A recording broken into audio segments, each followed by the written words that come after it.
देश के बैंकों का लोन लेकर के भागे हुए तमाम कारोबारियों की अब उल्टी गिनती शुरू हो गई, क्योंकि भारत सरकार की कोशिश अब कामयाब होने वाली है।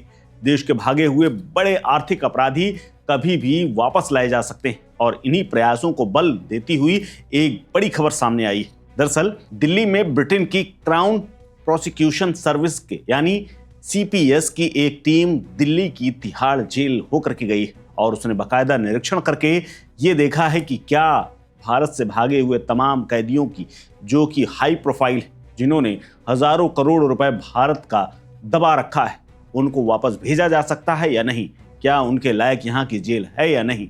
और इसी को लेकर के आई हुई टीम को भारत ने वहां से आए हुए तमाम कैदियों की सुविधा के मुताबिक व्यवस्था करने का आश्वासन दिया है। दरअसल सीपीएस की टीम का मकसद था और उसके आने के पीछे वजह यह थी कि भारत में लाए जाने वाले भगोड़े अपराधियों को यहां सुरक्षित माहौल मिलेगा या नहीं।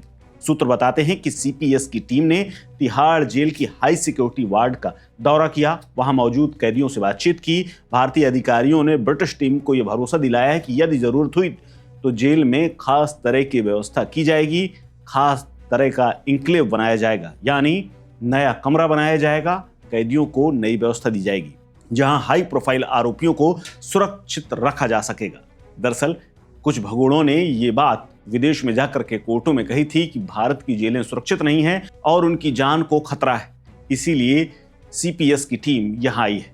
इस मामले में सीपीएस की टीम ने तिहाड़ की उच्च सुरक्षा वार्ड का दौरा किया, कैदियों से बातचीत की। भारतीय अधिकारियों ने प्रतिनिधिमंडल को यह आश्वासन दिया है कि भारत अगर तमाम अंतर्राष्ट्रीय भगोड़े आए तो उन्हें सुरक्षित माहौल दिया जाएगा, सुरक्षित परिस्थितियों में उन्हें जेल के अंदर रखा जाएगा और जरूरत पड़ने पर जेल के अंदर ही हाई प्रोफाइल कैदियों के लिए एक अलग से इंक्लेव भी बनाया जा सकता है, यानी खर्च करने के लिए भारत की सरकार तैयार है। भारत सरकार ने ब्रिटेन को यह भी आश्वासन दिया है कि किसी भी आरोपी से जेल में गैर कानूनी पूछताछ नहीं होगी। दरअसल पहले कई बार ब्रिटिश अदालतों ने भारत के प्रत्यर्पण अनुरोध को इसलिए खारिज कर दिया है क्योंकि यहाँ की जेलें बहुत ज्यादा सुरक्षित नहीं मानी गई, क्योंकि उन्हें भारतीय जेलों की स्थिति से आपत्ति हुआ करती थी। अब अगर कब बात करें तो भारत के कुल 178 प्रत्यर्पण अनुरोध विदेशों में लंबित पड़े हुए हैं, जिनको अगर मान लिया जाए तो कई भगोड़े वापस आ सकते हैं, जिनमें से लगभग 20 मामले तो ब्रिटेन में ही अटके हुए हैं,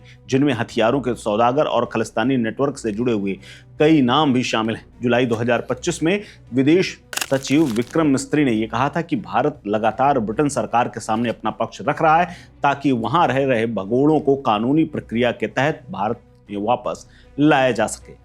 इनमें से सबसे ज्यादा चर्चित नाम है विजय माल्या का। विजय माल्या का मामला सबसे ज्यादा चर्चित है, जो फिलहाल लंदन में। उन पर बैंकों से 9,000 करोड़ रुपए से ज्यादा का कर्ज न चुकाने का आरोप। इसी तरह नीरव मोदी, जो कि पंजाब नेशनल बैंक के घोटाले के मुख्य आरोपी, वो भी ब्रिटेन की जेल में बंद हैं। दिसंबर 2019 में भारत ने उससे फ्यूजिटिव इकोनॉमिक ऑफेंडर घोषित किया था। नीरव मोदी की संपत्तियां भी ईडी ने जब्त कर रखी हैं।